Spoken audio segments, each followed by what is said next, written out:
Hi guys, and welcome to The Big Shift with me, Stephen Gillen.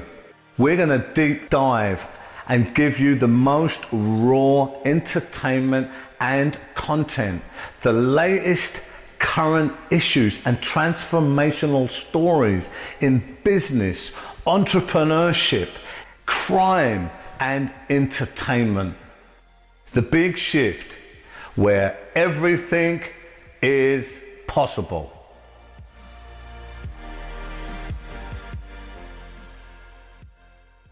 Hi guys, welcome to another edition of The Big Shift, where we go right into fascinating life journeys and really reveal what makes these exceptional journeys so fascinating and exceptional. Today I have another wonderful guest, Mr. Shaun Attwood. How are you, Shaun? Great, Stephen. Thank you for having me on. Really enjoyed our walk, our multi-hour walk the other week. That was fun. Yeah, it was wonderful seeing you, Shaun, and we're going to go into your journey here, right? Really, really in depth. Now, I know you went to prison in Arizona and all this stuff, so I'm going to go straight for the content. And we'll come back at where you grew up and all this stuff. Now, you went away to a Supermax prison in the States. How did you end up in the States is the first thing, Shaun. Do you want to tell us about that? So, my family members from after World War II, some of them were dating Americans, GI brides, and they ended up moving to the States, to Chicago, and then to Arizona. So over time, I ended up with two aunts I was very close to. My dad's sister's actually in Arizona. I was visiting them as a kid. And I was dazzled, by the sunshine and the swimming pools, and the American women heard the British accent and rolled the red carpet out. Thinking, I want some of this when I finish at university. So that's what I ended up doing. They love English people over there, Shaun. I know that, right? So you was a stockbroker was the first thing. So, your journey is unique, where you had a lot of success in the straight world. What was that journey about, and what was your first job? How did you get into the stockbroking area? So, at my high school, which was St. Joseph's in Widnes, I had an economics teacher called Mr. Dillon. And not many of us chose economics. There was only about 6 in my year group. And he saw I had an aptitude, and he started to give me classes of my own. So I would sit with him, and he'd have the Financial Times open, and he'd explain all the different columns, the year high, year low, PE ratio, dividend, percentage change on the day. So he was explaining to me what all these numbers meant when I was only about 14. I went down Widnes Library, and I ordered all kinds of books on the stock market. Not just numbers books, but I learned over time that it was a psychological phenomenon. So as a teenager, I was ordering books like Le Bon, The Crowd, Extraordinary Popular Delusions and the Madness of Crowds, like by Charles Mackay. And I've got this manic energy that I throw into things when I get interested in them. And that's what I was doing from this teenage. So, watch that movie Wall Street, Gordon Gekko, Greed is Good. That became my motto. I'm thinking, I've got to be a millionaire by age 30. And I'm going to do it through the stock market. So did you take off, and I know someone who knows Jordan Belfast, right? We hope we get him on the show, guys, soon, really. We have a link to Jordan. Was it guys like this that you kind of looked up to as a kind of a thing in that way? So Gordon Gekko was the protagonist in Wall Street, the movie, and he was a corporate raider. So the corporate raiders, the big time short sellers, were the people I idolized as a teenager. And this is going to sound crazy to some of my viewers, but one of my idols back then, and I read his book, was George Soros. Because George Soros had shorted the British pound, and he'd made, I don't know if it was hundreds of millions or a billion or something. He'd filed the biggest tax return ever. And to me, these were the gods. I was only a kid. These were the gods of the financial world. So George Soros, Ivan Boesky, who ended up going to prison, he was another one. And there's also, if you go back historically, Edwin Levry, I think his name, he wrote a book about short selling and trading, and he was one of my idols as well.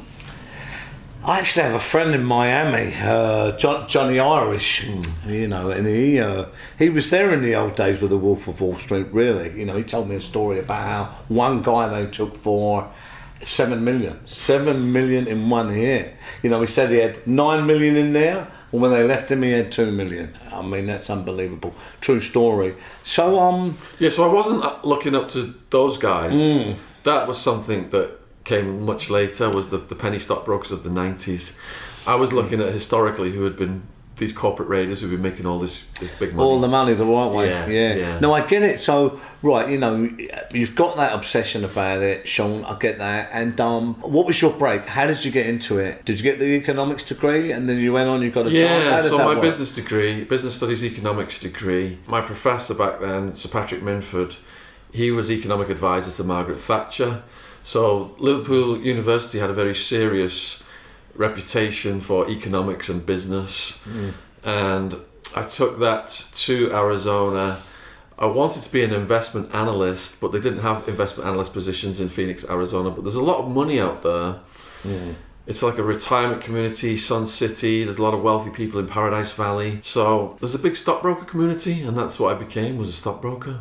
You know, and I know we deal with a lot of companies now, many which are going to IPO. So I know just what a specialist area this is. Certainly, you know, as you go up into these higher business levels, investment, you know, and all of this. So, how did that really start for you when you started to get successful, Shaun, with that? 'Cause you didn't just go. Obviously, there's a transition. Who introduced you to it, where you became a proper stockbroker and it was working for you?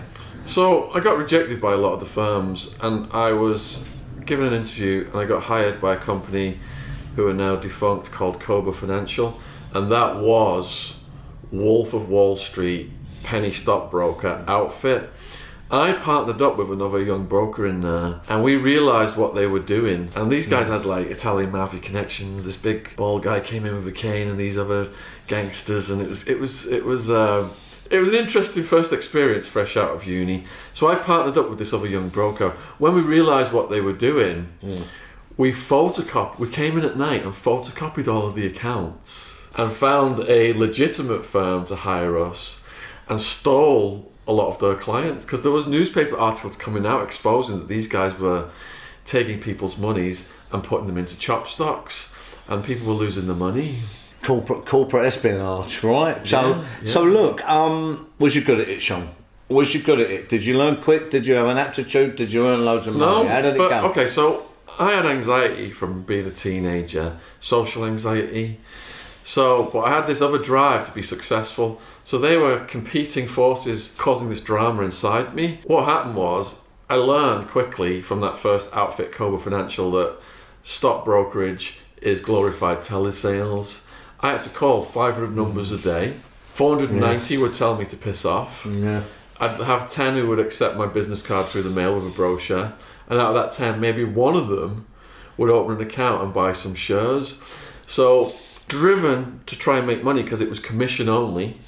If you're not opening accounts, you're not making any money. I had to call 500 people a day, and it breaks you in with all these people just telling you to piss off all day long. It breaks you in to telesales.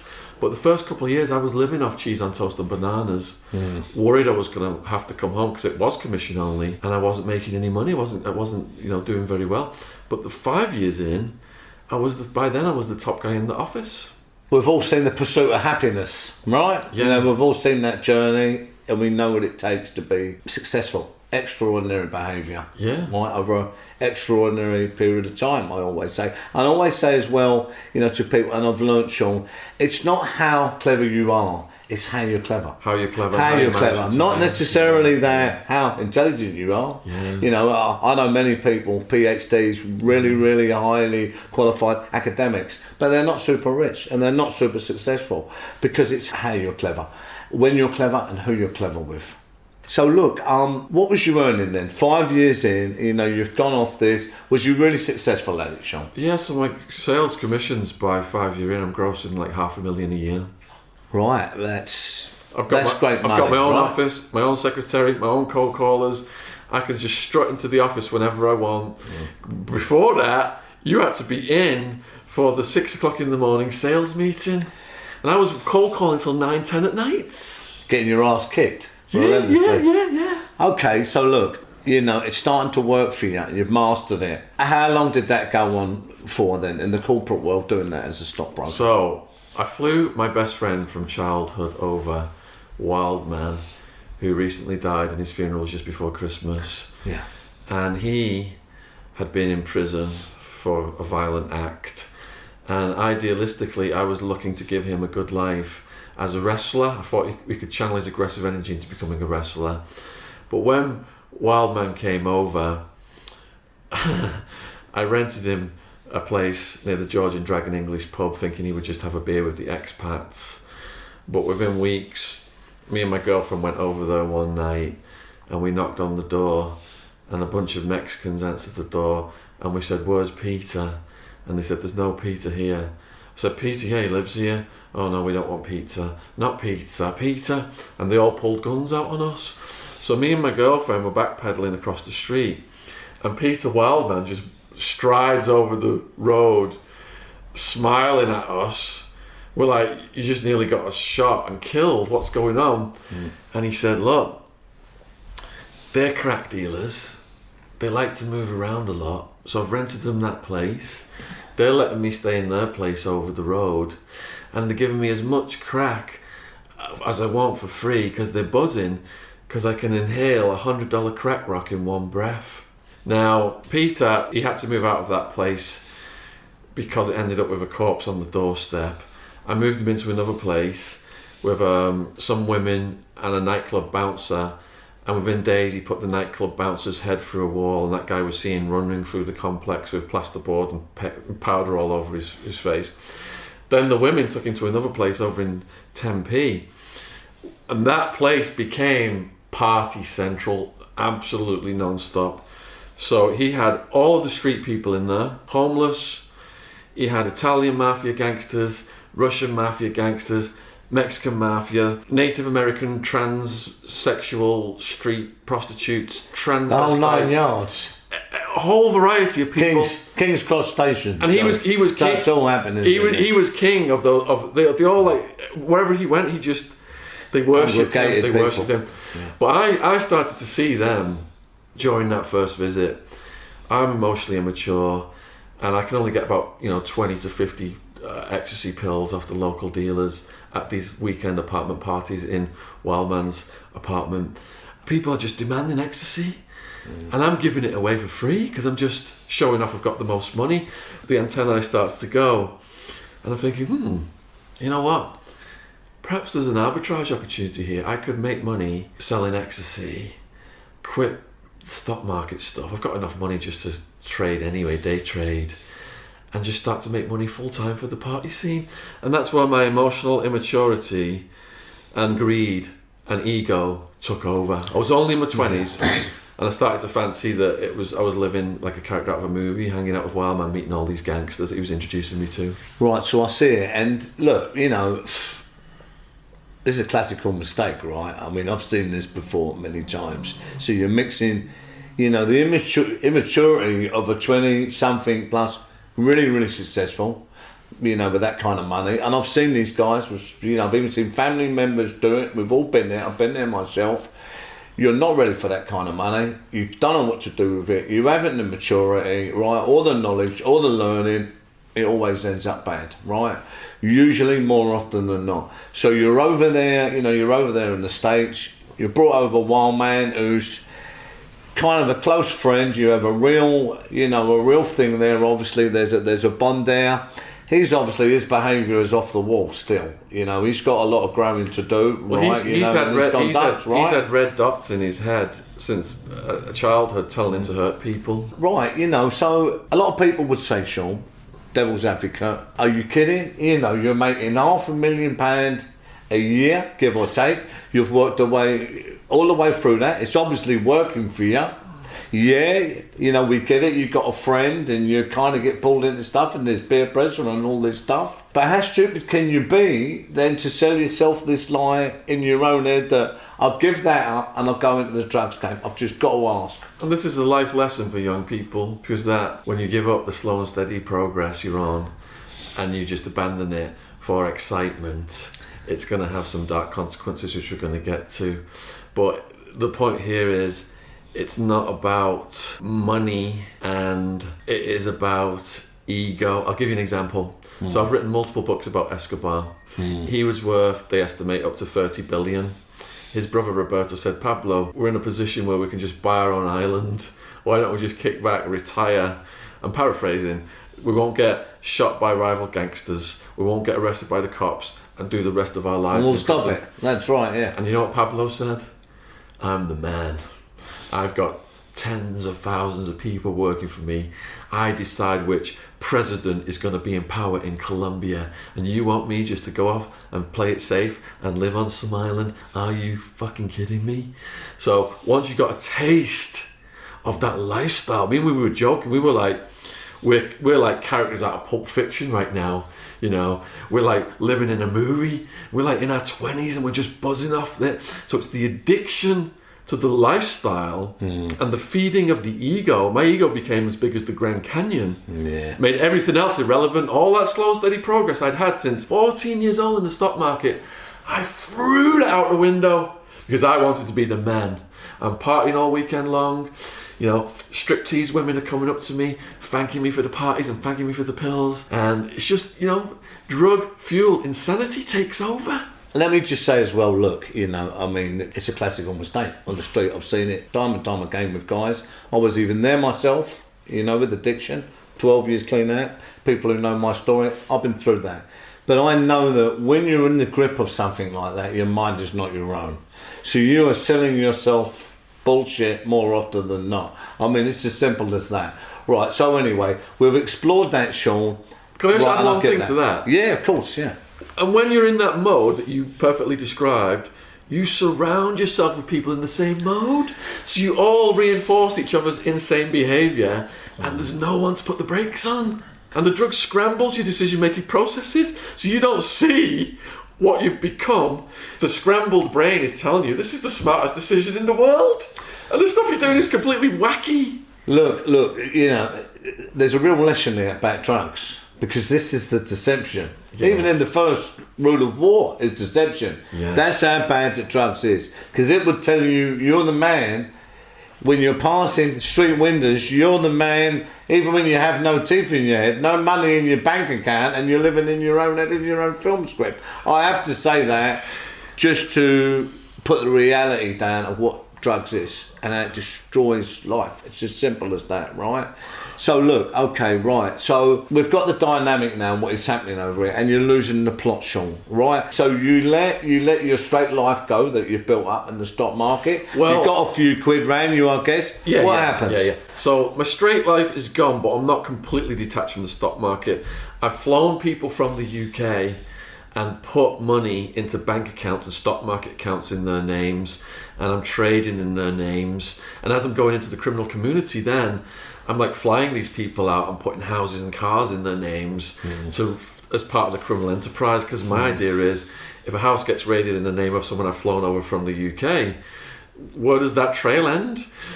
If the cops pull a car over that's got drugs in it and it's someone who's been flown over from the UK, where does that trail end? So I'm like the Chinese. I'm always thinking like 5 to 10 years ahead on this plan.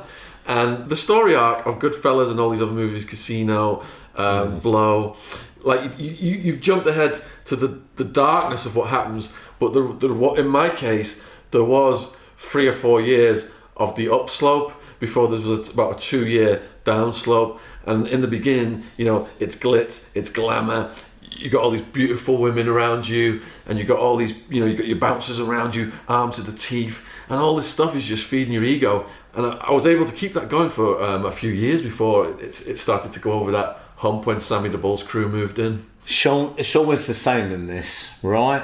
Someone said to me once, a great analogy, you know, about drugs. You know, I said, Stephen, it's like something that is stroking your bollocks at the start that becomes a claw that is gripped so much around them, you're in bad trouble. It's a progressive disease, addiction, which means it'll always get worse, and the next time it's always 20 times better, and it's a downhill slalom. Right, so I'm guessing now, and I know that your life is coming apart at the seams. We're on the downward slope now, right? How did you get into the ecstasy in a big way. Now, I know you had some dealings with the Mexican mafia. You showed me some photos and different stuff. You know, and I know what it's like in any city. Once you start getting into the scene or whatever, and you're kind of known, and you got money, and you start getting into things, and you meet people, it's not long before like-minded people turn up as well, you know, and then like-minded minds, they get together, you know, and they conspire. It's really as simple as that, you know, especially in the criminal fraternity. So how did you start getting into the ecstasy, which you was to be arrested with a large amount of ecstasy and go to maximum security prison for a long time at the end of this trail? But how did you start getting into the ecstasy then, and the drug dealing and the parties in a big way? Okay, so when Wildman first came over and we had the apartment parties in a complex called Rancho Murrieta in Tempe, that is where I met G-Dog, who was a brother of the leaders of the New Mexican Mafia. I didn't know that that's who they were until a few years after I met him, when they were all headline news. The criminal connections, it was like Wildman's first visit opened the door into that world for me. Because as a nerdy business graduate, you know, I probably wouldn't have been able to make those links, but he was able to make links with absolutely anybody. Now, when you came to my house and we had our walk, you read some of my paperwork. I showed you a picture of G-Dog because I wanted you to see the authenticity of my story. The lawyer, my lawyer, who was recommended to me by the New Mexican Mafia guys, that's the guy I picked up to represent the case of the United Front. He said there was so much paperwork for my case it would have filled multiple rooms, and we could only look at it on a computer. And so I showed you just 6 pages of what filled multiple rooms. And for legal reasons, some of my stories over the years have had to be toned down. And you've seen in that paperwork those legal reasons, and you can verify that, can't you, that my story is legitimate, and you've seen the actual police files? I did, yeah, I've seen stuff, you know, and I asked for that, you know, proofs, and you showed me that. I'm happy with that, Shaun. Yeah. So the story arc is then that Wildman comes over and make the criminal connections. He just goes absolutely berserk on that first visit. He's unhousable. He ends up living under a tree in Tempe Beach Park with a striptease dancer who liked to have her vagina tased, and he's got a Rambo knife and a baseball bat, and he takes control of that area. But him and the striptease dancer are like Bonnie and Clyde. They're going on the rampage, going in shops and taking things. They're going in restaurants and running away without paying, and he ends up getting arrested and deported for the first time. So now there's a gap between when he actually comes back. I think it's about 2 or 3, maybe even years later. But I've got the criminal connections established now, because during that visit, we found out who the supplier was for the ecstasy out of LA. So 2 carloads of us went to that guy's house. I'm going to call him Sol. And we organised the purchase of 1,000 pills. They were going for $25 to $30 in the clubs back then, and I was paying somewhere around $12 for this. This was the start. Pills. What year was this, Shaun, we're talking about? I remember them days. We're talking 96, 97, like the Mitsubishi pill era. Yeah, I remember even earlier, you know, you're 90, 91. I mean, I went away on my sentence, really, really long sentence. Yeah. 91. But so I remember just 89, 90 late 80s was the White Doves in this country when I was a participant. Okay, right. So, all right, so we're mid-90s America now, and 2 carloads of us go out there. So it's me and Wildman in one car, and in the other car it is Seth, this other big guy who became one of my bodyguards, and Acid Joey. He was a big guy as well, Native American and Navajo. Best dancer I've ever seen in my life. He was so fluid. People would form circles around him at the rave just to watch him dance. Sadly, every single one of those guys who went out to LA with me are now dead. Acid Joey was found dead in his swimming pool with all of his clothes on. I think he'd been on substances. Seth died a couple of years ago. He had a heart situation. And like I said earlier, Wildman died, multiple organ failure. Just before Christmas was his funeral. So we're sat outside this guy's house and we're waiting because he's not there. So we're like getting a bit pissed off. And he keeps us waiting for ages. Have you seen that movie, Point Break? I have. I can't remember it all, but Gangster Surfers. Yeah. Where they go in and it's a good film. He ends up showing up with some real life gangster surfers. We're out in the cars, And I'm like, Wildman, right, I better go in. Wildman's like, fuck this, he's kept us waiting for so long. I'm just going to kick his door in and take his fucking pills. And he's like, the red dots, telling me to do this. I'm like, chill, man, if we just do that, how are we going to have a reliable supply? We're going to get a bad reputation. So I told him to chill. I said, look, if I'm not out of here in 20 minutes, you guys can come and kick the door in and rescue me. But I'm just going to go in with the money now. So they chilled, and I went in. So Sol, I said, you've kept us waiting for a long time, blah blah blah. He apologised, said he'd been off with the surfers. I'll go. Have you got the money yet? Have you got the pills? I said, yeah, I'd like to try one. Now, I always knew the taste of ecstasy because I'd done so much. And a pill should be like 100, 125 milligrams of MDMA and clay. Yeah. So I threw the pill in my mouth. He's like, do you want to chase it? I'm like, no, I just want to taste it. So I'm chewing it in my mouth and tasting it, and it tastes right. So I hand over the bills. He hands over the pills. Get in the vehicle, and I'm in a twin turbo Mazda RX-7, the blow-up model, looks like a spaceship. I've got DJ Sasha on the sound system. The seat is all fur. I've got a radar detector in the windshield. And this was back before I had any precautions about the police properly. So we got all these fucking pills on us. I'm high as fuck on ecstasy.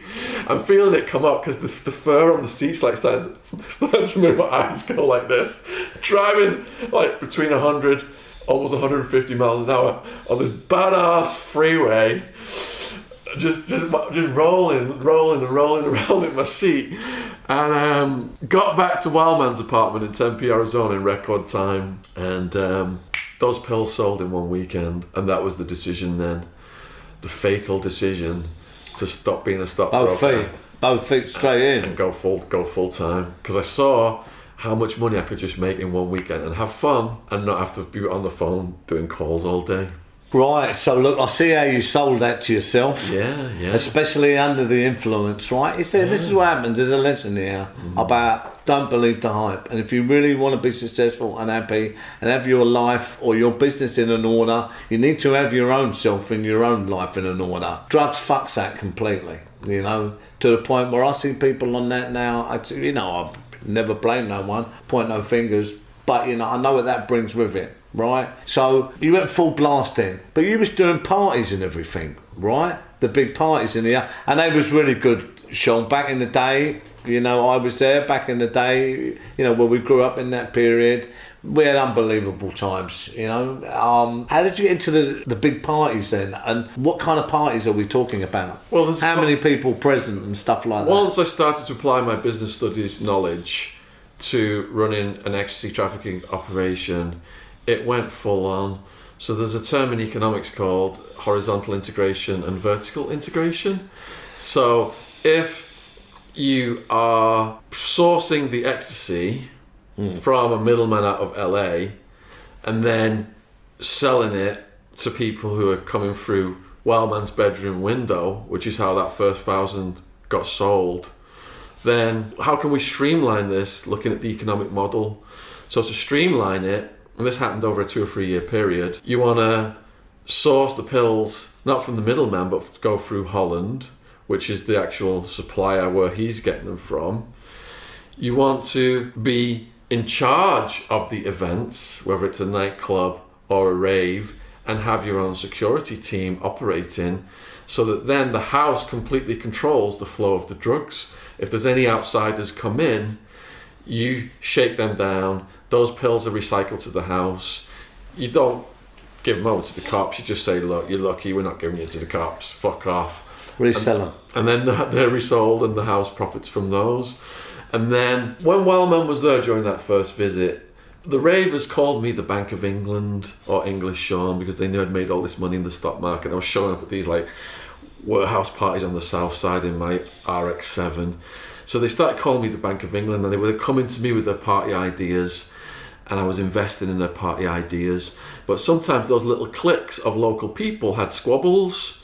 So Wildman and me would preside over them coming in, and they would come and give their side of their argument, their side of the dispute, and we would help them settle those squabbles. And by doing that, we united all of these different factions into our economic structure. So there was approximately at any one time there'd be like 10 to 20 different factions selling ecstasy for me. Each faction had a head. We would have a crime family dinner every month where the heads of the factions would come and we'd discuss stuff. So it really was structured like a corporation. I had a right-hand man, Cody Bates. He's also dead now. If people want to research his story, he ended up in a Scientologist rehab. They put him on meds that had been, a side effect was suicide, and he hung himself. He got depressed after we all got arrested. He said we were like the family to him. We saved his life. We gave him purpose. And he got depressed and he went into this rehab and he hung himself. And it's online, the case. It's under Courtney Bates, if people want to verify that as well. So he was my right-hand guy. He rented an apartment just for the cash, because we knew we had to keep that, the knowledge of that, completely separate from everybody. Like I said, I'd flown all these people from the UK. I was funneling cash into the bank accounts, into stock market accounts. That was like a huge spider's web. And my best friend, Wildman's cousin, to this day still laughs about all the money of Iran and Iraq that went into his name.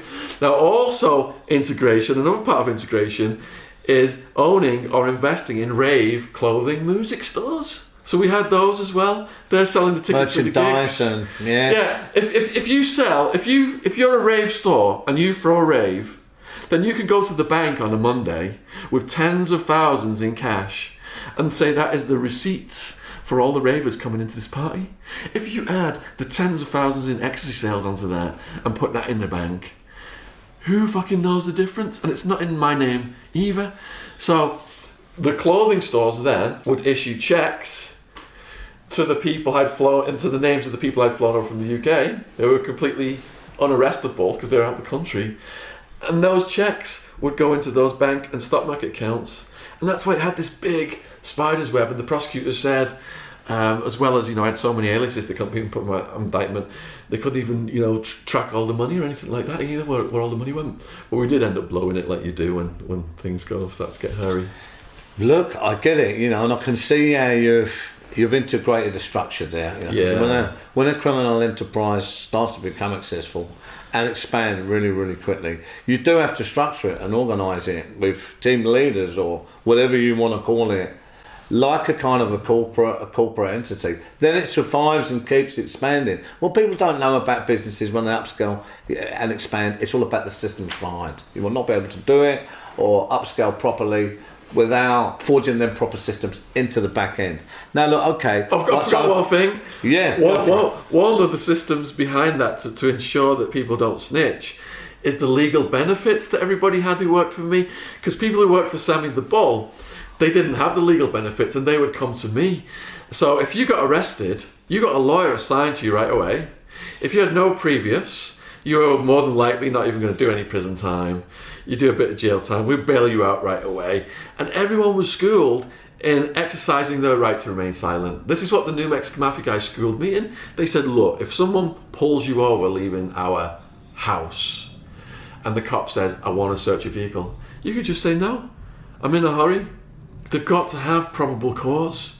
He said, and then they told me if they have probable cause and they are searching you, you exercise your right to remain silent and you say, I want to speak to this lawyer. And that was the very same lawyer we used for the entire case as the United Front. Yeah. Okay, I get it. Now look, with this Sammy the Bull thing, for instance. Yeah. Sammy the Bull. Now Shaun, there's been a lot of stuff said about Sammy the Bull. I just interviewed Michael Francis. Yeah. We was also talking about Sammy. Mm-hmm. Massive story. People would know who Sammy the Bull is anyway. Now, regarding you, some people have said you met him or you come across him or it was people or you didn't clarify. What actually happened there with this? And what is this about? Okay, so from what I've just described to you now, right, by the peak of the rave stuff, I'm a shadowy figure now operating from behind the scenes.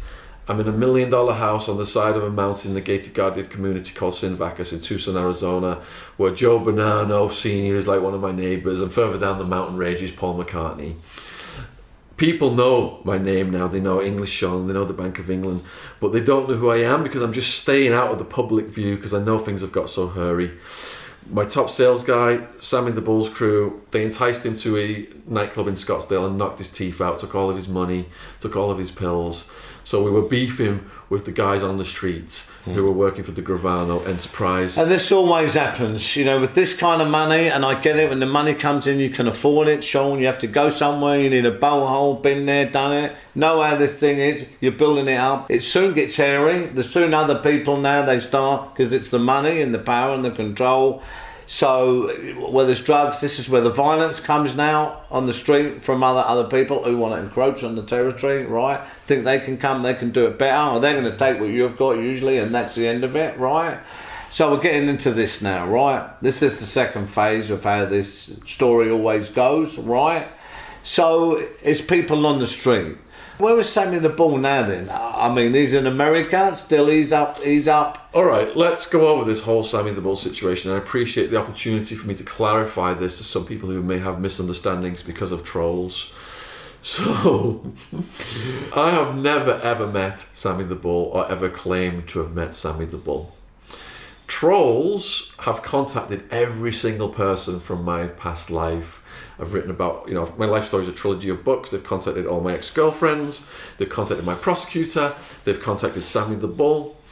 Desperate to find holes in my story. And I would like to ask them, where are these holes? Because I don't see any. But they're desperately trying to. And I view it as, one of Escobar's favourite quotes was, envy kills more people in Colombia than cancer. A lot of people have started podcasts like mine. And I've had my YouTube channel for 12 years. I've had my online blog for 20 years, John's Jail Journal. So I've been doing this now for almost 2 decades. A lot of new people have come on the scene. Some of those people have made what I would describe as 48 Laws style power plays against me. And there has been a cottage industry of trolls that have formed around this to try and blow holes in my story and take me down. And one of them that they're claiming as a victory is they contacted Sammy the Bull and said, this guy who's a TV presenter over in England, Shaun Attwood, he's saying, obviously they said something like, he's saying, he met you and he was competing with you in ecstasy. And they've blown a load of smoke up his fucking arse. So he then did a video response saying, I've never met this Shaun Attwood guy, never fucking heard of him. He must be full of shit. I hear he's a TV presenter. I'll sink my teeth into his arm. Yeah, if he'd have bumped heads with me, I'd be picking his bones out of my teeth. No, I completely understand why Sammy the Bull has responded like that, because of how... Absolutely, people think he's, Because of people how... do, they think you're talking bad about them and stuff like that. There's a good chance they're going to respond, right? Yeah, because of how he was approached. So let me ask you this, Stephen. So, Sammy the Bull was the underboss of the Gambino crime family under John Gotti. He became the highest ranking member of the Mafia to go police informant. And in witness protection in Tempe, Arizona, it is alleged, I'll say, because Sammy's still denying this, it is alleged by the authorities that he set up an ecstasy ring in competition with mine, which is documented in the media and documented in the police reports. And certainly the people who were working for the, let's call it the Gravano enterprise, were bumping heads with my people. Whether he was running it or not, I'll get to the interactions I had with his son in a minute. His son was definitely running it. So this is where the disinformation and the misunderstandings are arising now. He was approached, right? Shaun Attwood's talking all this stuff about you. English TV presenter, said he bumped heads with you. I was a shadowy figure operating from behind the scenes in America when I was running my ecstasy ring. No one knew who Shaun Attwood was. So if I said to you, Stephen, back when you were engaged in this criminal activity, this guy called Jim Jones said he was bumping heads with you and he's talking all this shit about you, your immediate response would be, I've never heard of Jim Jones, right? Because Jim Jones was a guy who had some kind of street name, something like that. So that's completely impractical that he would have known me in the first place. Then, I've never ever said I've met him. All I've ever said is I've met his son. So when his son got arrested for the ecstasy ring, I think there was 2 rounds of arrests with those guys. They got arrested in, I think it was 2000, and there was 57 co-defendants, but a lot of them got out on bail. Anyway, G-Dog, brother of the New Mexican Mafia leaders, who was one of my bodyguards, he walked into Gravano's cell, the son, because Gravano, the son, was talking shit about the English, me and Wildman, and G-Dog set him straight and said, look, the English are with us, letting those guys know who had our back. Now, Gravano's son, Gerard, got out on bail, But he got rearrested and got put back in. And the guards, because they're a bit of pranksters, when we were going to court, it's a long process to go to court. They chained Gerard Gravano to Wildman, who was already documented in the local media as the lead enforcer for our criminal enterprise, to see what would happen. And Wildman's like, what do you want me to do? And I said, look, don't do anything because we don't want more charges. These guys all got arrested before us. They probably know what the prosecutor's coming at them with, all the tricks. He can tell us and give us advice on how we should be handling things in our case. So we sat with Gerard that night, because they wake you up in the night, courts the next day, and we discussed everything that, all the dirty tricks the prosecutor was playing and things like that. And in their case, 57 people agreed to cooperate, all 57. And in my case, we had the New Mexican Mafia United Front lawyer, and over 100 people arrested, only 4 agreed to cooperate, which was remarkable. And it really gave the prosecutors not much to go with, because I never ever got arrested with any drugs. Earlier you said I got arrested with a lot of ecstasy. I never did. I quit a year before the SWAT team came. So with Sammy the Bull, I'm addicted to watching his YouTube channel, his videos. He's a great storyteller. I offered to fly him to London through an intermediary to sit down and to discuss this and just to hash it out, what actually happened. My question for him is, was he actually running the enterprise, because the ecstasy enterprise, because he's saying he didn't run it, and he was told by his lawyer to take that charge because it was a less serious charge from the other charges that he was facing. But I know for a fact that Gerard Gravano was one of the leaders of that. Now, in my previous stories, I've said, you know, I was bombing heads with Sammy the Bull's crew. All my videos are titled Sammy the Bull's crew. But if he wasn't running that crew, if it was his son, then maybe I have made an error in saying it was Sammy the Bull's crew. But according to all the police reports, according to Sammy the Bull's conviction, and according to all the media, Sammy the Bull was running the ecstasy. Right, well look, I'm sure, you know, there's a high probability Sammy will see this or hear this, Shaun can respond to it or whatever. Another thing is, I'm actually haven't lied to his son, Gerald. You know, we're friends on Facebook. You know, people can reach out or whatever. There's no thing. It's very easy. It's very transparent. You know, I'm just not into the nonsense. Period. People who know me, they know that. But look, Shaun, look, there's a lot of controversy around certain things, and we're going to go back to that. We're going to go back to that, right? You know, I'm going to ask you tough questions on that. Please do, man. Give you the chance to answer some of this stuff. Yeah, go for it. But look, you get arrested by SWAT. It all comes tumbling down. Yeah. You know, you've told us the bit about how it was built, all the intricacies of about how it was put together, some of the violent incidences that produced. And then you go to prison in Arizona. Now, I have to ask, you know, I've done a lot of research on you, Shaun, as well, for this interview, obviously, as I do all my guests. With Arizona, there's this prison in the mountain. Is this the prison in the mountain? That's Colorado, is it? No. That's Colorado. You're that's getting the other confused one. with where Sammy the Bull was. That's the ACX Right, Max. I'm just... Right, Colorado. so you were still in the Supermax, though, right? I did a brief... In Arizona. Okay, so I ended up in about 10 different prisons over my almost 6 years of incarceration. Because of the prosecutor's dirty tricks, I ended up in maximum security for almost a year, and I ended up in Supermax for about 3 months. But the first 26 months were in the most famous jail in America, run by the notorious Sheriff Joe Arpaio. He claimed to be America's toughest sheriff, and I've got videos on my channel of guards murdering mentally ill prisoners in that jail. I've also got a video of an Aryan Brother gang member, Peter Van Winkle, murdering another white prisoner who refused to beat someone up for the Aryan Brotherhood prison gang. This place was absolutely helter-skelter. I mean, it was all racial gangs. The Nazis decided who lived or died if you were a white person, and it was just flooded with heroin, crystal meth, 90% injecting, 2/3 approximately hepatitis C. Yeah, it was mayhem. So, how did you survive in this, Shaun? How did you survive in that environment? You're a stockbroker. Yeah, you've got into the criminal underworld. It's not you. You haven't got that programming. You didn't come from an inner city. You've done very well at it. You kind of missed a lot of the violence. You started to get into that violence because the money and the success brings that. Now you're in prison with some of the most dangerous, unhinged, you know, prisoners. high security prisoners in the States. What was that like? How did you deal with it? Guess who was arrested with me? Wildman. Once everybody knew in the jail I was with Wildman, that was it. I never got attacked any time I was housed where Wildman was housed. The Aryan Brotherhood guys, by the end of what he did for them, offered him the full membership patch, and he refused it. He said he didn't want any Nazi tattoos, he wasn't a Nazi. So Wildman was someone who on the streets had put work in for the Hells Angels, the cartel in Mexico, when he was on the run in Mexico, put work in for the New Mexican Mafia, and he was highly respected. So I was heart checked and charge checked by the AB guys, the torpedoes, as soon as I went in. But Wildman made it clear, you know, that I was with him.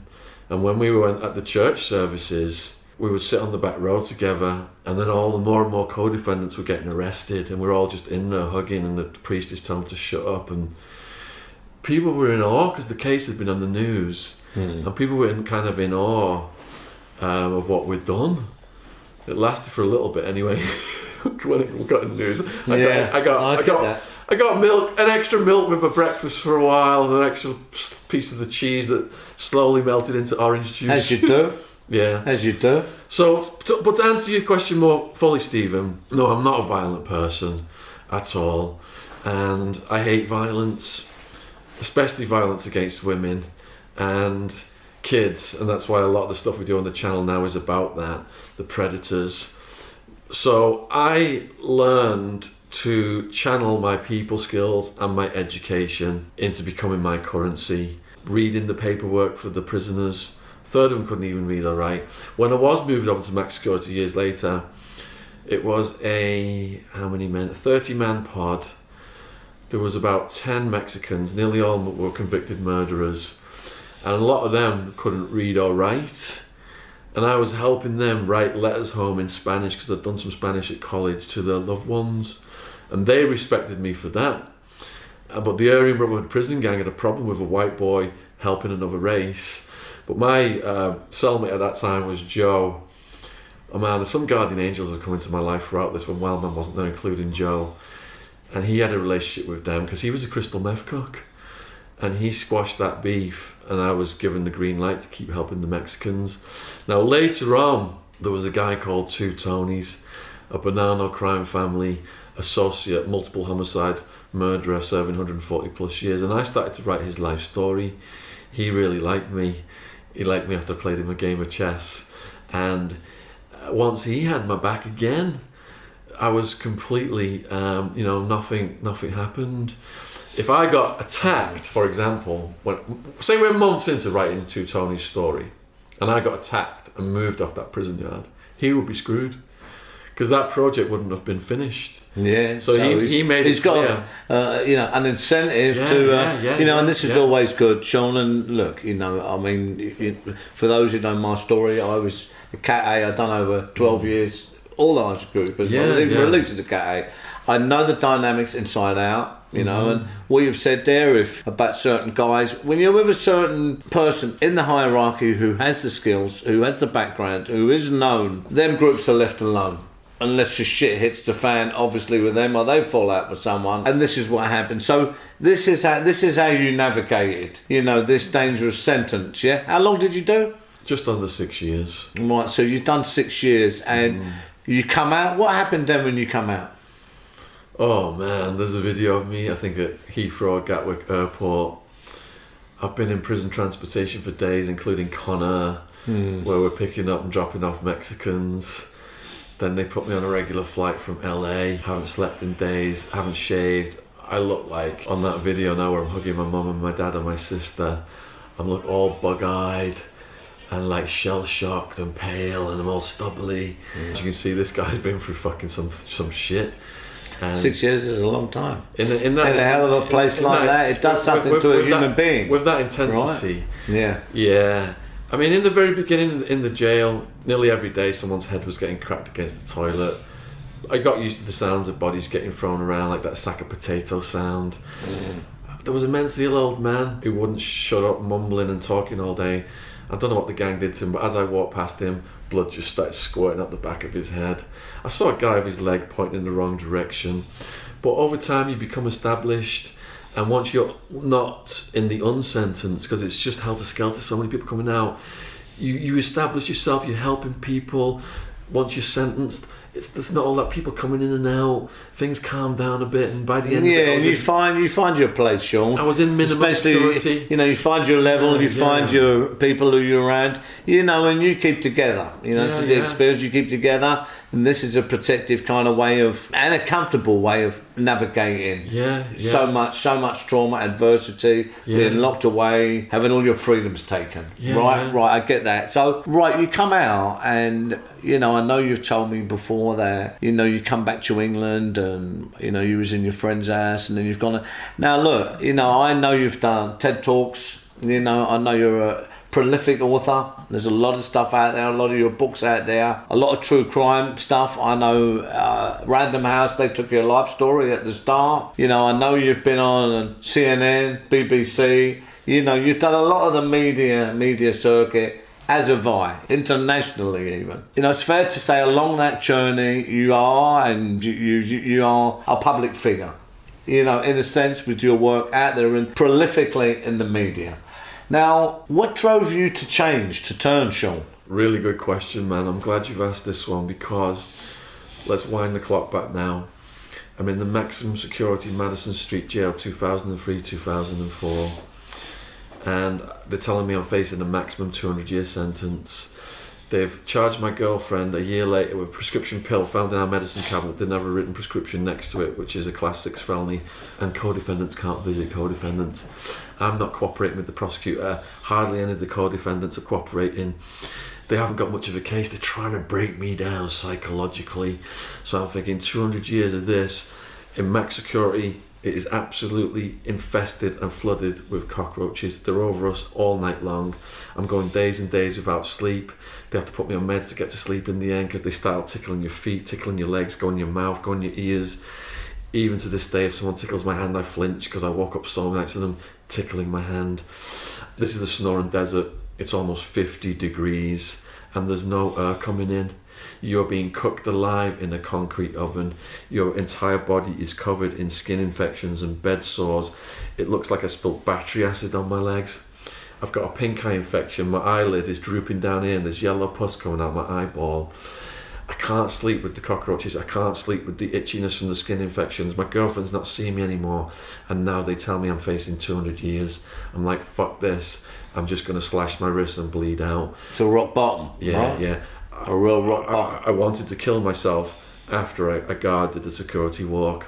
And before I was going to do it, I wanted to say goodbye to my family and friends. And what I mean by that, Stephen, I was allowed 7 photos in the jail. So I get the photos out of my mum, my dad, my girlfriend, my sister, and I'm looking at these photos, and I'm looking at my mum, and I start thinking, your mum's going to get a call from a foreign prison saying, sorry Mrs. Attwood, but your son's fucking just slashed his wrists. And I fucking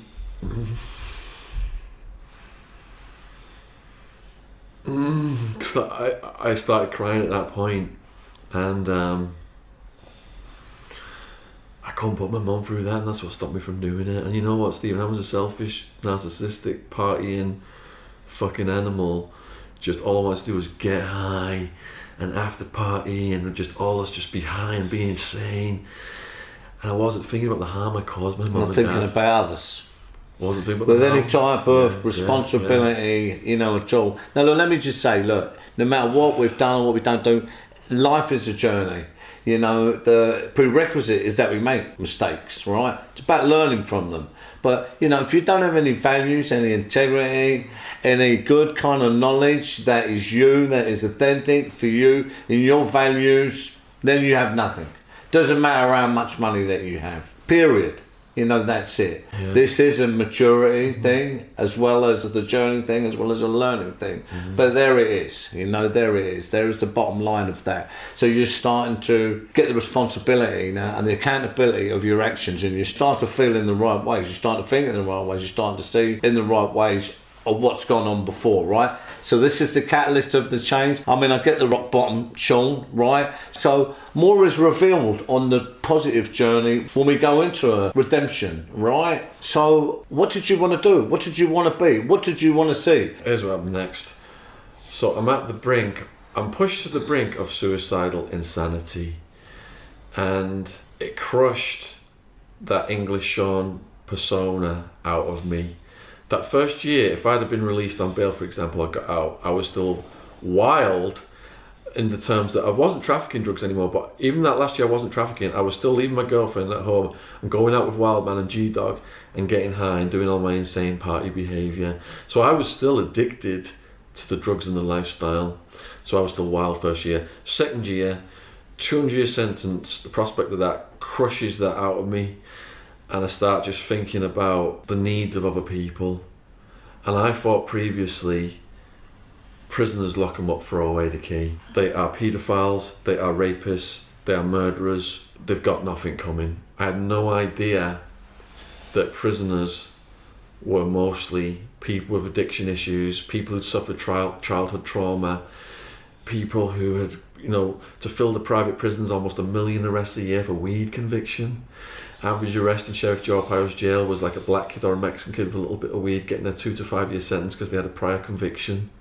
Ridiculous. More than half of my friends in prison were soldiers, come back from wars with PTSD, didn't get any help from the government, ended up on street drugs to self-medicate, and then ended up into criminality in prison. The media, all they do is focus on extreme crimes, serial killers, murder, rapists, paedophiles on one side, and on the other side they say how easy it is. It's easy. The prisoners have got PlayStations and gourmet food and luxuries, and that keeps the public hating on the prison population. And I was one of them, because I thought it was all paedophiles and rapists. And when I got in there and I saw it was the warehousing of all these vulnerable people, for private prisons to be making 50, 60,000 a year off the back of it, just one of the contractors. And I said to the guard, how are you able to get away with all this? The human rights violations, the dead rats in our food, the cockroaches crawling all over us at night times, guards murdering mentally ill prisoners. And that guard said to me 2 things that set me off. And that was, the world has no idea what's going on in here, and the public does not give a shit about prisoners. So I thought, right. I've heard that before too. I thought, right, I'm going to fucking change this. So in America, you are allowed to have what's called a golf pencil. In this country, I think you'd have them in betting shops. So with that tiny pencil sharpened against my cell door, I started writing everything down. Now, I couldn't just put that in the mail because the guards can open your mail, but my aunt was visiting me in max security. Now in max security, you aren't sat at a table. It's like a plexiglass screen. I go up there doing the penguin shuffle, all cuffed up, got my legal paperwork or whatever I'm releasing. My aunt's on the other side of the plexiglass screen and she's got a plastic phone. I'm cuffed to the table with one hand and I've got the plastic phone in the other hand. I was allowed to release property to her through the visitation officer. So this is stuff that has been used by me, legal paperwork, old books, letters. So everything I'm writing down about what's going on, I'm hiding it in my property release. Now, the first time I go up there, I'm shitting myself because I'm thinking he's going to read through this stuff and find what I'm exposing. And we're watching it on the visitation officer's desk as I'm talking to my aunt. I'm looking over. But he's trained to look for contraband, syringes, cash, drugs. He doesn't find what I've written down. At the end of the visit, my aunt goes to the guard, whatever, and gets that. She took that stuff home, typed it up, emailed it to my parents, and they started the blog John's Jail Journal, Jons Jail's Journal. And if anyone who wants to research my story can see these original blog entries that I wrote, the whole trajectory is online. Now, I thought only, my family and friends would read it. But when I was moved over to Supermax after my sentencing hearing, I did a piece with The Guardian. They put like a cockroach on the front page because it was all about living with the cockroaches. I did it in this black humorous tone. And then the BBC did a piece on it.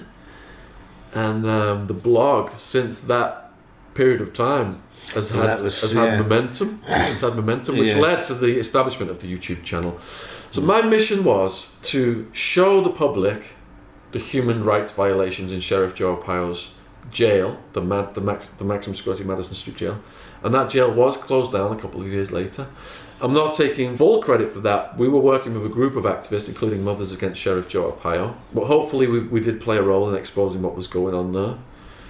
So my mission was to expose what was going on in that jail, hopefully get it shut down, and to humanise prisoners, to show the public that prisoners were humans, because after we started writing about the conditions, we focused on specific prisoners, including two Tonys, including T-Bone, who was a US Marine, who was using his skills as a US Marine to stop prison rape.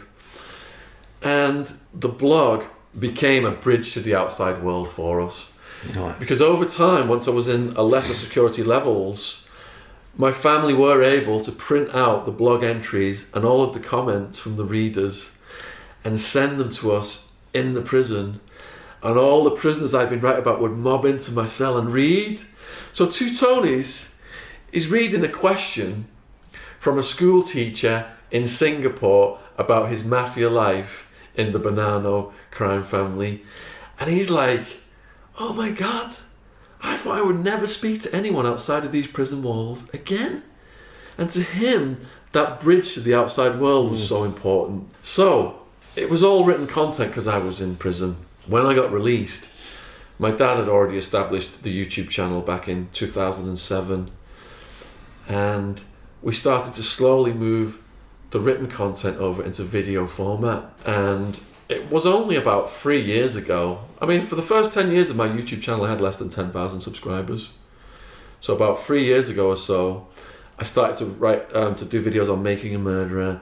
I went on True Geordie, and that just lit a fire. And I realised, started layering the content. I realised we can get this message out to a much wider audience. But all it had been was my prison story and other prison stories. So then we decided to branch out from it just being a prison channel to becoming full-on true crime. We should start to interview victims of crime to show the full extent of what crime does. So we started to interview crime victims in the Epstein case, which was suggested to us. I interviewed Maria Farmer before she was legally gagged. Victims of horrific childhood abuse, paedophilia, and it broke my heart to learn, not just from the prisoners who I was housed with. I wanted to find out why they were on heroin, because I thought before I got arrested, heroin addicts lock them up for all the key. They live on the bridges, they rob people. It's just another drug. Yeah. But once I lived with heroin users, hardcore heroin users for almost 6 years, and also interviewed many people who had been victims of sexual trauma, childhood sexual trauma, I learned that's why they were on the drugs, because of that, and they hadn't been given the tools to deal with it.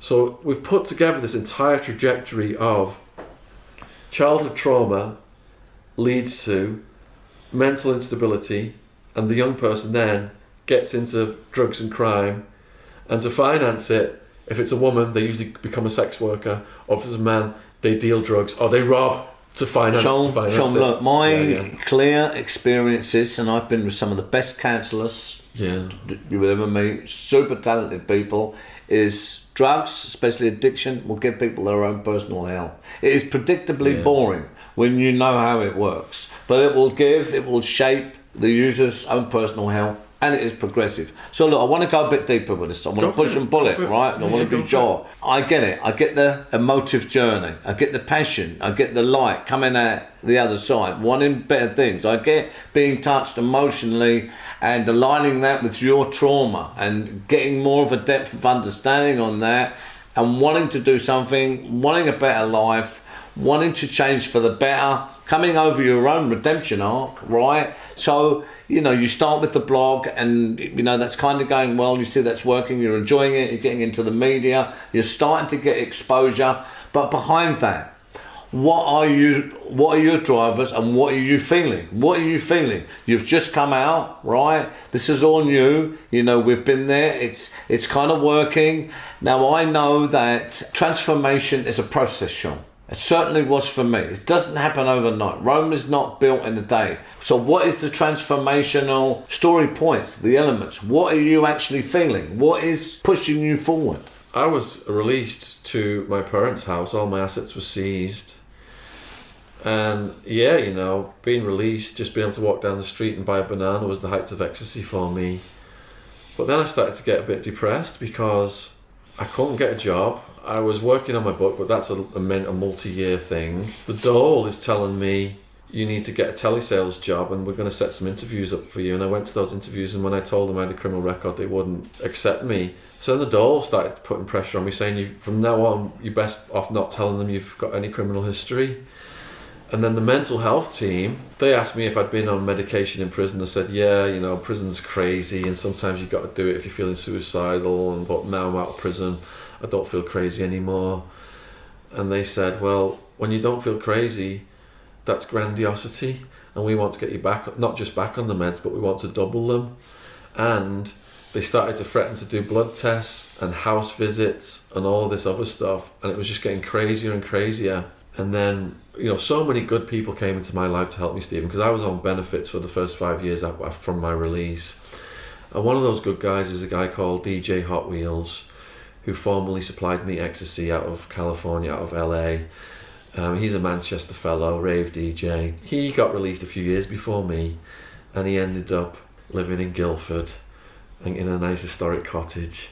And he said, look, you know, you much more chances of getting your life and career going if you're down south, everything, you know, all the connections in London. Just come and live with me. So him, you know, allowing me to live with him, with someone who I was on the level with from our previous raving days, was like a protective bubble I needed, because it helped you elevate your life, psychologically helped me elevate in life. And when I did move into his house, my medical file didn't transfer. So that mental health team, man, they said, we're going to bring in the local district manager to find out if you're seriously mentally ill or whether you're just a bubbly eccentric. And they brought in the Romanian and this panel of people, and they were asking me all these questions. And I thought I was about to get sectioned.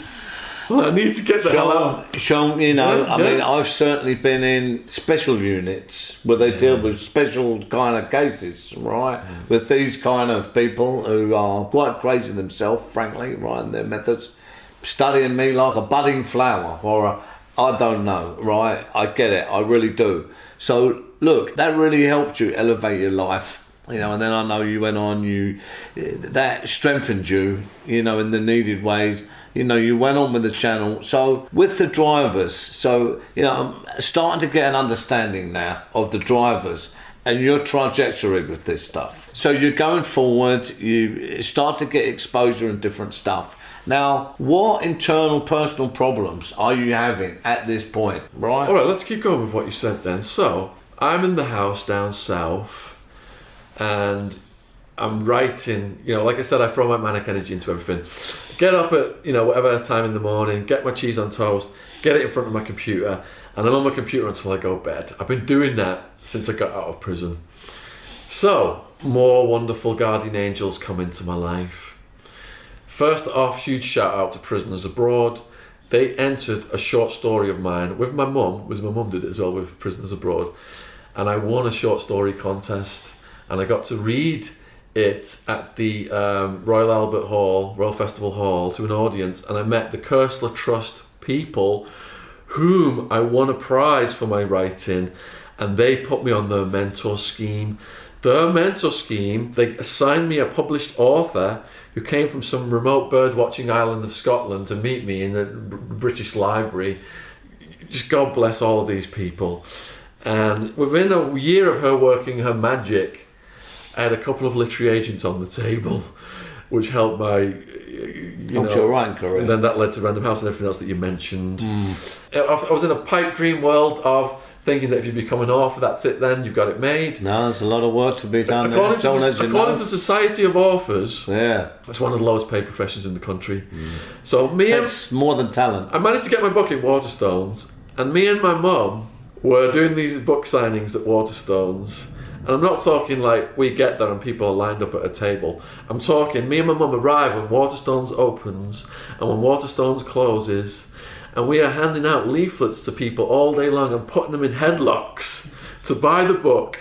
We are doing that for 5 years, selling £100,000 worth of books a year. And how much do you think my cheque was from Random House every 6 months? Oh, I can imagine. You know, I have literary agents. We do a lot of the work ourselves with publishers now, but you know, I know the margins are not what people would think, and it takes a lot of marketing after the book to position the book correctly, Shaun. So I could £2,000 every 6 months. I'm not surprised, because I know it takes so much more than that, right? So these are my hard-working wilderness years, first 5 to 10 years after my release.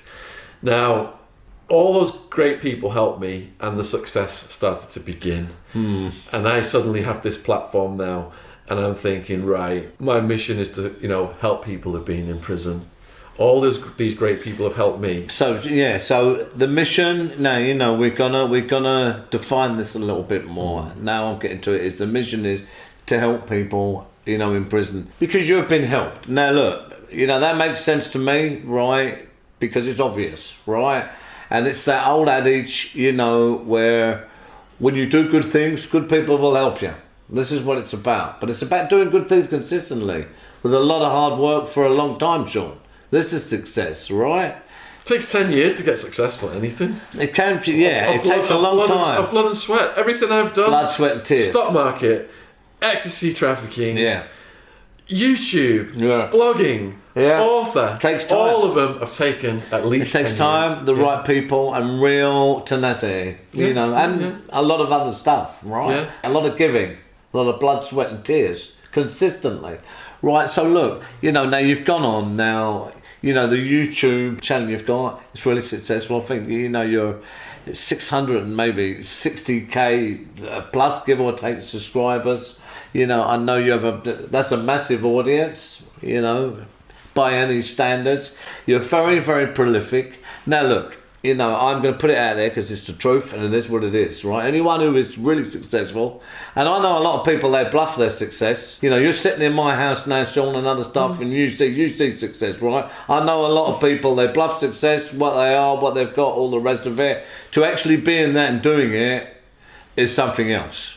And when you do get very successful, you can see the difference in people. Not necessarily because you're clever, but because you've jumped them fences and you've been there. And you know exactly where they are in their development. You can't be bluffed because you see it. Because it's the same road, no matter what industry it is, for everyone, right? And the proof is in the pudding, right? But I know that with success, it brings a lot of other things with it, Shaun, right? It brings a lot of jealousy, even from those closest to you. Can be the worst, right? I have to say it, and I'm going to go straight for it. There is a lot of controversies, Shaun, around you at the moment. I've met you. I may know and know a lot of other people involved. There's no names here. That is not what this is about. But you know, I have to ask you, and I'm going to ask you straight about a lot of controversy because of different success, and this on YouTube. What do you say to all this stuff? And I'm not even going to go over it. People will know. What do you say to this stuff? I would like to go over some of it as to how this came about. So, I said to you that my mission became to help people who've been in prison. And I became in a position to do that because so many wonderful people helped me. So one of the first persons I helped was my very first podcast guest. This is a guy who spent 34 years in California prison for a crime he hadn't committed. And while he was in prison for that crime, he learned that he'd been adopted. He was born on the Isle of Man and been sold to an American couple. He wasn't even a US citizen. So he was sent back to the UK where he did not know anybody. Prisoners abroad, guardian angels for prisoners overseas, UK citizens, had hooked him up with a pen pal and he was living with this woman out of London. He did not know anybody. So I had him on the podcast. Prisoners Abroad approached me. I had him on the podcast, and it went viral. And then, because he said some things about his military career, another huge YouTuber who outs people for stolen valor attacked this guy. And because he didn't have any internet presence, they attacked my internet presence. So I woke up one morning, all my websites were down, All my bank information and home address were online. All my social media platforms were getting hacked. This guy had connections with, he worked for Blackwater, he had military connections all over the world. People were threatening to, like, they basically were saying snipers were going to be coming in my back garden. And it was like something out of a Why movie. would they be doing this, Shaun? Why would they be doing it? Because of this guy? Because his video went viral. Anything What, that and he gets... had some really bad content in there? What was wrong? Was lies? He embellished it? I mean, what? Doesn't need to be, Stephen. No, I get that. I get that. But I'm just trying to get to the real clarity of it. Everything that is successful has a backlash, and trolls feed into this to try and knock you down. So poor old Jamie Morgan Kane, my first guest, we raised money for him. People sent money in. Poor old Jamie Morgan Kane's GoFundMe was destroyed by these evil, jealous trolls accusing him of completely fabricating his life story. Now, I thought, all right then, I know a way. I don't have the resources, the legal resources to get his story verified, but I know someone who does. So I introduced him to a friend at Mirror Books. And Mirror Books has a massive multi-million-pound legal department. And they spoke to him and watched him speak and liked his story. And they said, look, to publish your story as a book, you need to bring us all of the documents from your life. Hundreds of pages of documents for our legal department to go over. And guess what? They verified it. They verified it. And this just shows, because at the peak of when the trolls were attacking him, I'm like half believing some of the things they're saying and thinking perhaps that they're right. But you know what? These are absolutely evil, jealous people who see someone who's got nothing. All of a sudden, kind people from all over the world are donating money for him, and they're sat behind their keyboards and they're so peevish they want to knock that down. And there are lynch mobs of these people operating right now. And I feel sorry for them. They've got mental illness. Look, Shaun, it's a fact. I mean, I'm very thick-skinned. I really don't give a shit. I've been through, I've had people who was the closest to me, known me for 25 years and set me up and get me killed. Yeah. I'm too wise in the ways of the world, and I love human beings. I'm a humanitarian. People know my story. I'm a peace ambassador. I do immense stuff behind the scenes for what I believe in, for the right, real stuff. I was nominated for International Peace Prize, but I know human beings have wretchedness in them. Yes. The same way that I did back in the day, and it overpowered me, and it's in there. It's in the mix, right? That's it, period. That's how I see it. And when you get success, the envy, the green eye, all of this stuff, it comes out. These haters, whatever. The one thing they don't get is, what I've learned very, very simply, is they need to focus on their own success. This is why they don't have anything. Me, I'm so focused. I'm focused on what I need to be doing and the right thing for the people that I love and I care about. I put all my energy into that. It is what it is, right? But we do get this. So look, you're being attacked for a lot of different reasons. So let's test it again. So, right, I've got the success part, but why else would they be attacking you, Shaun? In the last year, we have seen a plethora of true crime podcasts just start with people who perhaps have just got out of prison or perhaps are just new to YouTube. And, guests that have come on my podcast, I've urged them to write their books and offer to publish them. I've urged them to start their own YouTube channels, which I would support. And I've totally encouraged people to do what I'm doing and become successful, and that I would help them and support them to the fullest of my ability with the followers that we've got. But sadly, I've got to word this carefully because I have legal action against one person right now. We don't want names, Shaun. No names. No. I wish, Shaun. It's not to drag any bullshit up. Yeah. This is my podcast, and I'm going to do it the right way. But I'm going to ask the questions, and I'm not doing it lightly because I'm about the truth, and I don't do the bullshit. And this is why I'm asking you in the right way. Sadly, why? Some of those people have tried to make power plays against me to take me down. And one of those people, who was a principal in the things that were said about me, I won't mention his name, went on another podcast recently and said a specific person put him up to say all those things because that specific person didn't want to say them himself. And it's brought my heart that it's come to this, with people that all I've said is good things about, and all I've done is help them over the years. Because, you know, when I have a guest on my channel, and then that guest goes on another channel, my views go up as well. I'm a collaborative personality type. I don't view all these people starting up in the true crime podcast world as my competition. I view them as people I can work with, and we can share guests and get along with, and build this community and build this content. I've learned from the psychology books, people tend to be divided into two character traits when it comes to business. And there's the competitive character trait, and there's the collaborative. And I'm the collaborative all day long. But if a collaborative person helps and works with a competitive person, at some point, those knives are going to come out, and this is what I've learned, and they're going to stab you in the back. And you know what, Stephen? I'm actually glad, and the low thing is, the low part about this is how diabolical. They waited to time this power play until I was grieving over Wildman's death. So one of those guys who had recently come out of prison, I was contacted. I watched him on another channel. I thought, man, this guy's great. He's so emotional. He's got a fantastic story. You know, I'd love to get him on the channel, expand his audience. And I had a great day with him. And by the end of the day, he'd interviewed me, I'd interviewed him. He was saying how well it went, and I was even in talks with him to publish his book.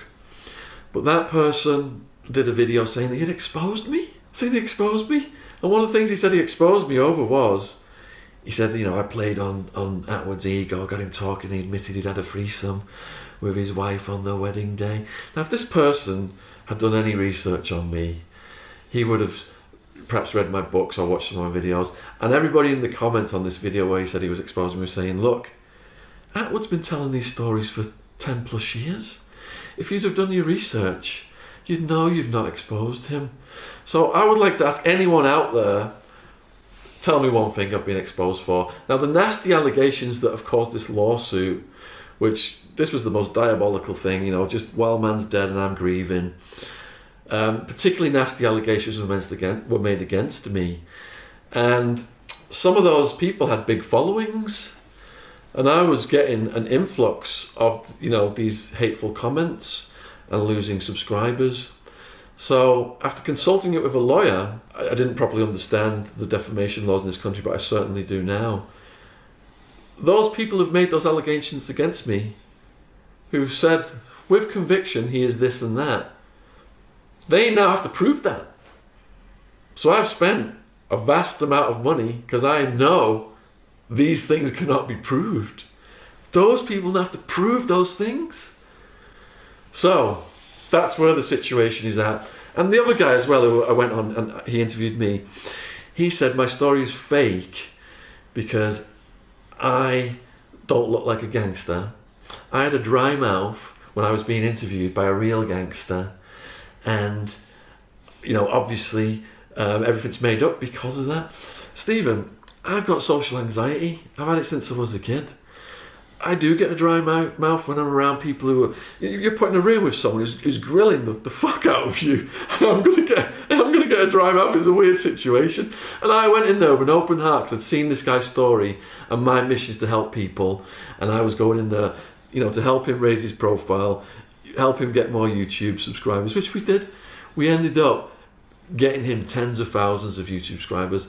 And yet he chose to put a video out saying I've exposed Attwood, and he hasn't exposed anything at all. Well, Shaun, it's really sad. Look, really sad. You know, there's no names here. It's not about that. It's just a question to you. Mm-hmm. It's all over the place.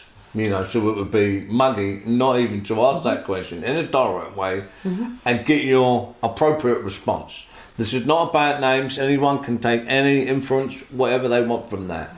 I don't do the witch hunt thing. And me, as you said about collaborative, I'm a successful businessman in many industries. If there's one thing I've learned is I want to convert and I want around me powerful allies. Not to create powerful enemies. That's me. That's simple. That's obvious. I'm wise. I want to build, create, and it's one of the reasons why I have so many unbelievable top-level contacts, and I expedite all my work so quickly with so much because of the wonderful people in my life. That is the way I do it. But look, thanks for telling me, you know, about that, Shaun. I had to ask it because there's all sorts of people, you know, in YouTube. You know, the other thing I will say about YouTube is, look, you know, we made this channel to really help people and come with other, you know, other value. I've got a film coming in my life. There's TV stuff and all that. It's not just about that. I'm successful anyway. This is another channel to help people and reach out to people in the same way. YouTube's a big place.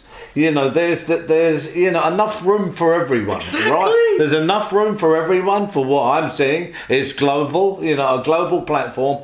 That's all I'll say on the matter. Obviously... That's exactly what I said to Sammy the Bull's people when they tried to get me to sell their pills. I said, there's enough room for us all to coexist. And it's not each other that we need to worry about. It's the feds. Shaun, look, you know, this is the thing, and you know, another thing that I've seen as well, you know, when YouTube, there's many acts. You see people, they do all sorts of things.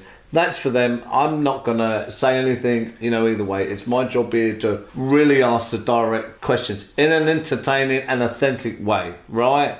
So thanks for that, Shaun. Now look, the next question is, so what are your drivers now? Where does Shaun Attwood's career and where do you go from now? What do you see? Okay. Where are you going next? What is lighting your fire, Shaun? What is important to you now and going into the future? I've expressed my drivers in my 3 TED Talks in detail and how they came about, but just in summary.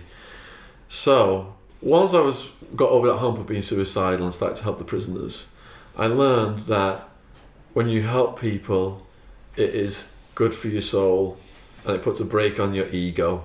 I mean, that's what makes me sad about these guys who made this power play against me. I was going to help them, continuously help them, hook them up with some big people. I had all these plans for them. It was so pointless. Anyway, going back to what you're asking about then is, I went from interviewing prisoners to interviewing victims of sex crimes and abuse and all this other stuff. And for example, we had a victim on last Wednesday's live stream, a victim of Jean-Luc Brunel, who was procuring girls for Epstein, and also a victim of Peter Nygaard.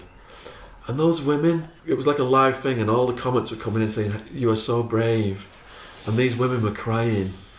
And the comments were just like, you could see how it was lifting their spirits. You could see the difference you're making in people's lives. When we took Jamie Morgan Cain to the Isle of Man, where he was born and sold as a baby to an American family, and he spoke to an audience there, and he spoke at the prison there, and you could see the light in his eyes. He'd finally found his home. This guy who knew nobody, who came to London after serving 34 years, the internet had completely bypassed. You could see the changes you're making in people's lives. When I'm on my deathbed, am I going to look back on all the money I made in the stock market? No. I'm going to look back on the friendships, the family, and the changes that I was able to make in people's lives. And they're the things I'm going to be proud of. Shaun, I have a friend, right? He's a billionaire. It's as simple as that. He's into mining and other stuff that he does. But he told me one thing just a few years ago that always stuck with me. Because, you know, I go to him for some things if I have problems. So he's an unbelievably busy guy. But when I get time with him, it's very, very precious. And he said, "Steve, look around you at all the people in your life. If they are people that you would want standing with you at the very end, you're doing the right thing. If they're not, you may want to have a look at that and change some things." That has always stuck with me.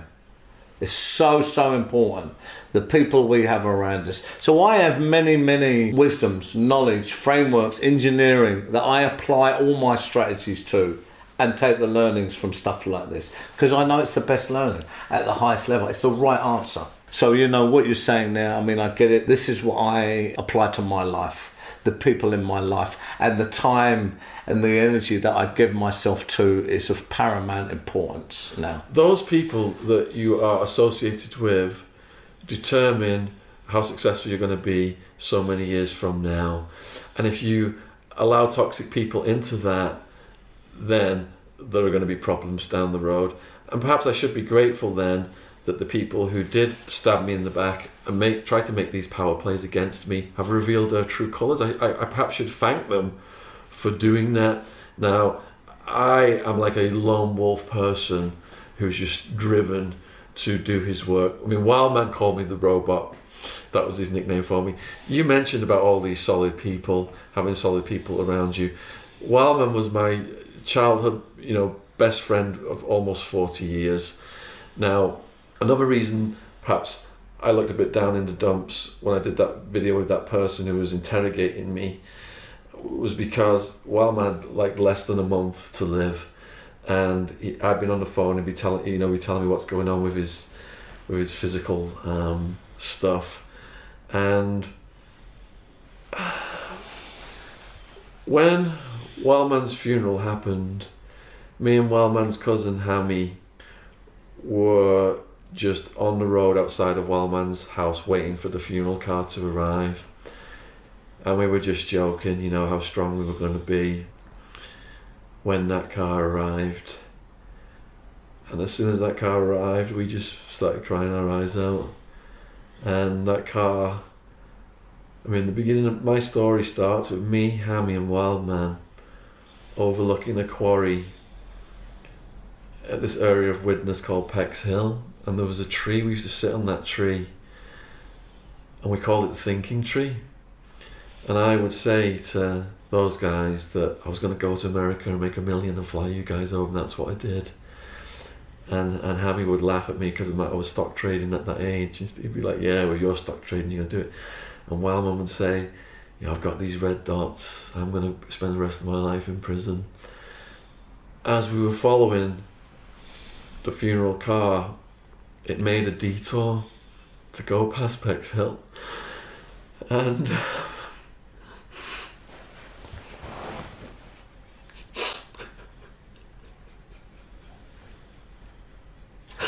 it's all right, Shaun. This is life, but to feel life all the way through, and to do your best, and have their memories is richness, itself, and to be vulnerable is one of the greatest strengths too, in the right way, of course. I shouldn't be doing this because here's what happened, right? All these people put out tributes for Wildman. And Wildman's hero when he was in prison was Brian the Taxman Cockrell. And Brian called me and he's at a point and he said, you don't need to be sad, because I think he saw me on the True Geordie where I was crying, and he said, you don't need to be sad anymore. Wildman wants you to have his strength.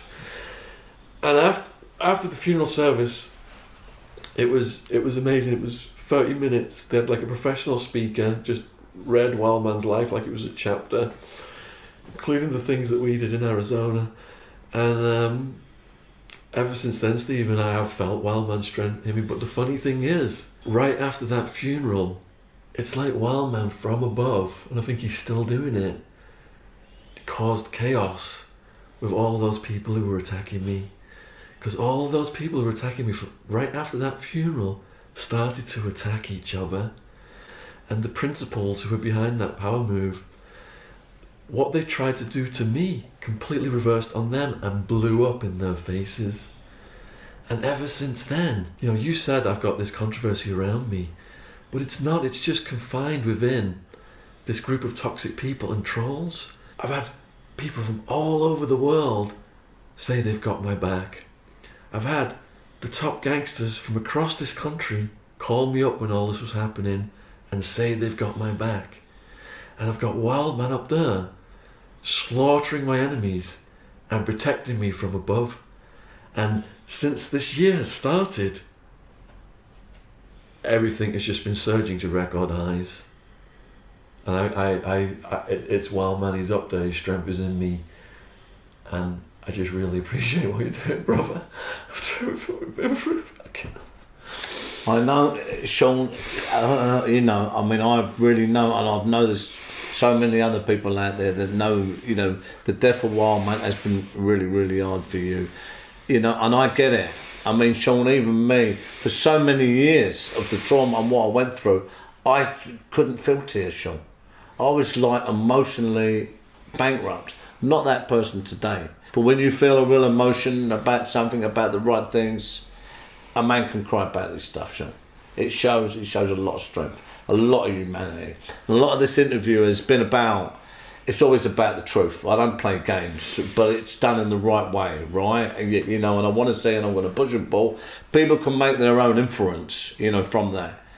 There's no blaming here, there's no pointing fingers here, right? And so, you know, you've shown a lot in this interview, Shaun, right? You really have, right? You know, thank you for that. It's not an easy thing. You know, there's been times I've pushed and pulled it in the right way. You see, because I've learned you can be as ruthless as you want, but if your beating heart behind it is the right energy, you're always going to win. This is another thing with me. I bring the right energy. If I need to be ruthless, I'll be ruthless. It's as simple as that. Because if people are good, I'm going to find out. If they're bad, I'm going to find out. It's as easy as that. More is always revealed, Shaun, right? People are not stupid. It's up to them what they ascertain from that or what they don't, you know. Good luck to them for that, right? And one thing, Stephen, is I've never claimed to be a badass and I've never claimed to be a gangster. Wildman was the gangster who opened the door for me to meet those characters. I'm just like a stockbroker gone wild, a nerdy business graduate who had gangsteritis, who thought he was living like a character out of a movie. I'm not a big tough guy. I don't like violence and I don't like fighting. And I think what's caused some of the rivalries with these other new people is they see that I've accomplished a lot and they've seen that there's been some big news headlines about ecstasy kingpin. And then they look at me as just this, how's this nerdy guy done this? But I tell you what, if any of those guys had got in a room with Wildman and spoke to him like they spoke to me, he would have knocked their fucking jaw off their skull and fucking thrown the body parts through a fucking window. I can guarantee that. And they wouldn't have been questioning his fucking authenticity. Shaun, look, you know, I've been with the most dangerous people in the UK, in the most dangerous places in the UK. I was even termed as one of the most dangerous people in the UK. My experience is anyone can be dangerous when they're put in the right corner. Even the most skinniest guy can stab you in the back and run. It's as simple as that. Really, right? So there's a lot more reality to that kind of issue than the bullshit that's put out about it. But look, Shaun, listen, you know, I want to thank you for coming on. You know, I want to thank you for going deep. It's not easy. My intention was to push and pull you here, obviously, in the right ways, as I said, right? You did really good, man. I didn't expect to get emotional like this. But to give you the opportunity to reveal the truth. I mean, you're sitting across from someone who is far from silly, Shaun, right? And very quick-witted, right? So, well done for that. I'm sure there are times, you know, it hasn't been easy. You've revealed a lot of yourself, a lot of what Shaun Attwood actually is, and this is what I was going for. So, Shaun, thanks for that. Look, you know, and I wish you well on your journey, Shaun. I do. I wish you well on your journey with your work, you know, and all you're doing. I see the stuff that you're doing. It's out there. Everyone else can see the stuff that you're doing. Again, they can take their own influence. I personally had my questions, you know, for you, and I asked for proofs directly as I do. Read the paperwork. You've shown me proofs and stuff that I wanted to see. You know, I said I'm happy with that. You know, I know, you know, you'll come back another time. You know, we'll do some more content.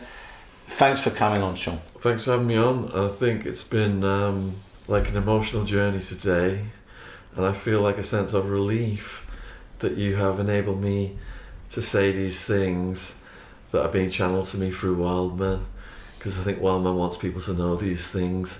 And despite the controversy that was circulated by these toxic people, you know, I just want to thank all my followers and all my subscribers, because these guys stick behind me no matter what bullshit is thrown our way, and they enable everything to go from strength to strength.